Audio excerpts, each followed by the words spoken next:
Bonjour et bienvenue dans cette première vidéo d'Anacalypse. Ici Farounder. Aujourd'hui, on va juste se concentrer sur une sorte de résumé de ce qui se passe. Puis, je vais juste donner mon avis sur ce que j'ai pu penser de cette saison-là. Je considère moi qu'il y a 4 lignes conductrices dans cette saison. On a l'avis des gens sur Sanctum. Donc Sanctum qui est une planète où One Crew finit par parvenir à habiter quand la Terre n'est plus viable. Donc ils y arrivent là-bas au début de la saison 6. Et du coup, pas mal de membres de One Crew y sont encore. Et au début, on retrouve Clark qui cherche à instaurer la paix à Sanctum entre les One Crew, les enfants de Gabriel qui sont contre les Primes, et justement les gens qui croient les Princeps, donc les Primes.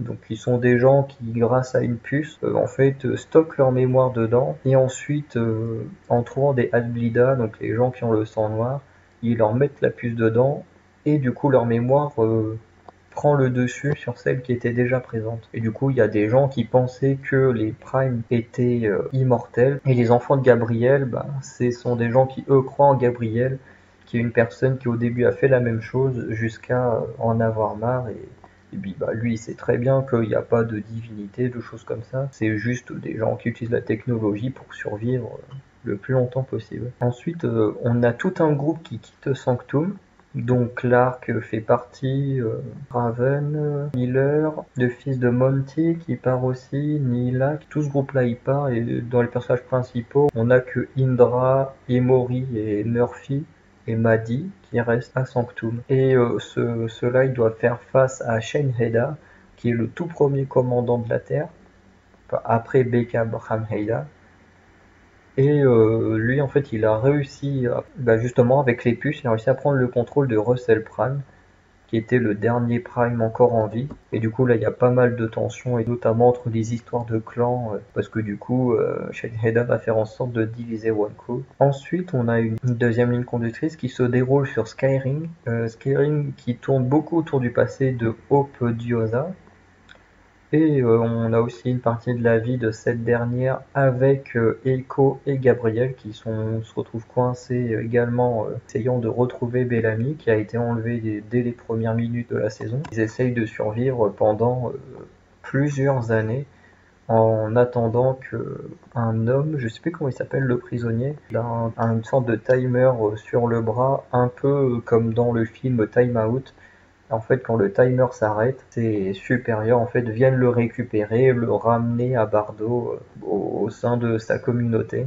Et du coup, Hope, Gabriel et Echo, même s'ils veulent absolument sauver Bellamy, ils doivent attendre que je crois que c'est 7 ans, que les 7 années passent pour aller à Bardo et tenter de sauver Bellamy. En troisième ligne conductrice, on a tous ceux qui se retrouvent à Bardo. Donc on a le berger, donc qui lui a réussi à survivre pendant des centaines d'années grâce à la cryogénie et tout, qui a un peu fondé son petit culte de sa personne, même si, parce que lui il croit en la transcendance. Et la quatrième ligne conductrice, c'est toute l'histoire autour de Bellamy, parce que Bellamy se fait enlever dès les premières minutes. Alors pour en revenir à ce que je pense de cette saison, je vous avoue que c'est pas ma saison préférée, mais je la trouve déjà mieux que la saison 5 et 6, que j'ai eu du mal à apprécier. Quelque chose qui fait que cette saison-là est meilleure que les autres pour moi, enfin que les deux précédentes pour moi, c'est que déjà je l'ai regardé quasiment d'une traite.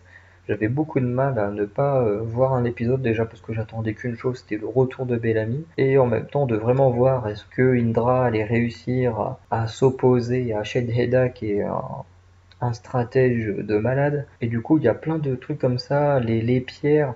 On utilise la pierre depuis la saison 6, fin de saison 6, on sait toujours pas à quoi elle sert, d'avoir des réponses à toutes ces questions-là, que j'ai été vraiment à fond dans la saison. J'ai beaucoup aimé tout ce qui se déroule à Sanctum, toutes les tensions entre les clans, Shedheda qui finit par diviser One Crew, les enfants de Gabriel, les croyants envers les primes, les prisonniers. De l'autre côté, à Bardo aussi, j'aime beaucoup tout ce qui se passe, parce que c'est vraiment à Bardo qu'on en apprend le plus sur la pierre, sur ce qui va se passer au niveau de la dernière guerre, sur toutes les croyances du berger, l'histoire du berger également. Par contre, j'aime beaucoup moins ce qui se passe à Skyrim, parce que toute la partie sur l'enfance d'Echo, enfin pas d'Echo, de Hope et tout ça, personnellement je m'en fiche un peu. Donc. Et puis en plus le fait de se dire qu'on va devoir attendre de voir ce qui leur arrive pendant 7 ans avant qu'il retourne à Bardo et tout, bah c'est très long. Et pour parler de manière plus générale, j'aime bien plus ou moins ce qui se passe dans la saison en termes de survie, mais je trouve que ça part très très loin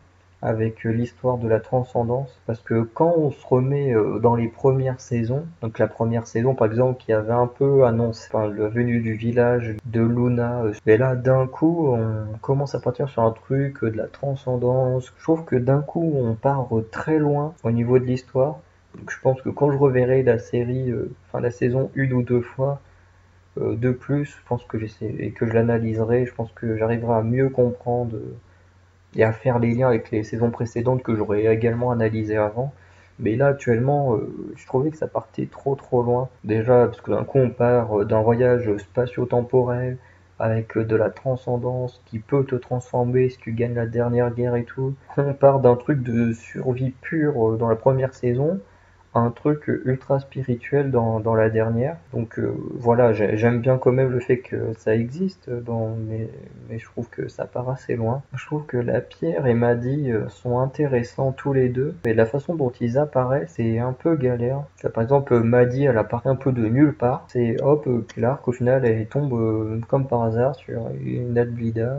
Quand il y avait eu le truc avec Ali 2 saisons plus tôt, parce que Maddie est apparu dans la saison 5, on pensait qu'il restait que Luna et Ontari comme Adblida, puis là d'un coup, boum, on sort un nouveau Adblida.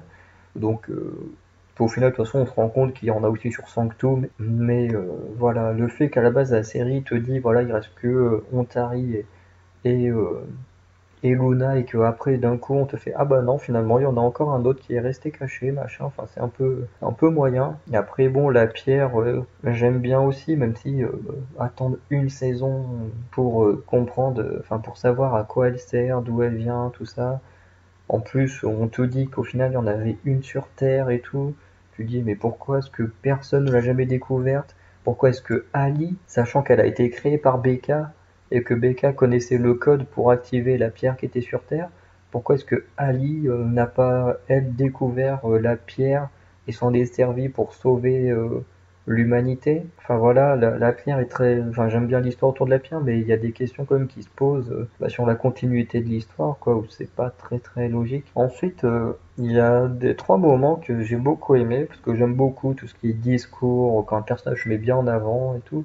J'ai beaucoup aimé le discours d'Octavia, que vous verrez à la fin de la saison. Elle fait un super discours qui est super cool et tout. Il y a un moment où Indra fait aussi un petit discours pour ressouder One Crew et qui rappelle des souvenirs de la saison 5, et c'est absolument génial. Et on a Clark dès le premier épisode, dont je vais vous mettre l'extrait. J'aime énormément le fait de retrouver la Clark des débuts, celle qui n'hésite pas à sacrifier une vie pour en sauver d'autres, parce que au bout d'un moment, elle commençait vraiment à me gonfler, à tout le temps chialer, à ne jamais assumer ses choix. Et puis là, elle a un petit pétage de plomb, et puis elle veut la mort d'un personnage qui mérite de mourir en plus. Et vous allez voir maintenant. Voilà, juste pour finir, au niveau de la saison, il y a juste au niveau de Bellamy, ceux qui auront vu la saison 4 de The Originals, vous allez vous rendre compte qu'en fait la saison est construite exactement de la même manière.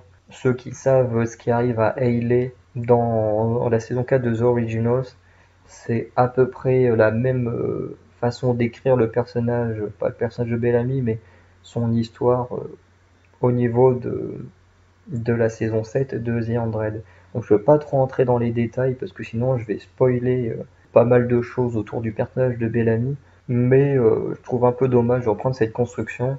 D'ailleurs je m'étais fait spoiler ce qui se passait, et en plus la construction de la série me montrait clairement que ça allait vraiment se passer. Pour finir, du coup j'ai beaucoup aimé la saison. J'aime beaucoup cette série qui est énorme malgré 2-3 saisons un peu moins bonnes que les autres. Et franchement, c'est une série que je regarderai à nouveau.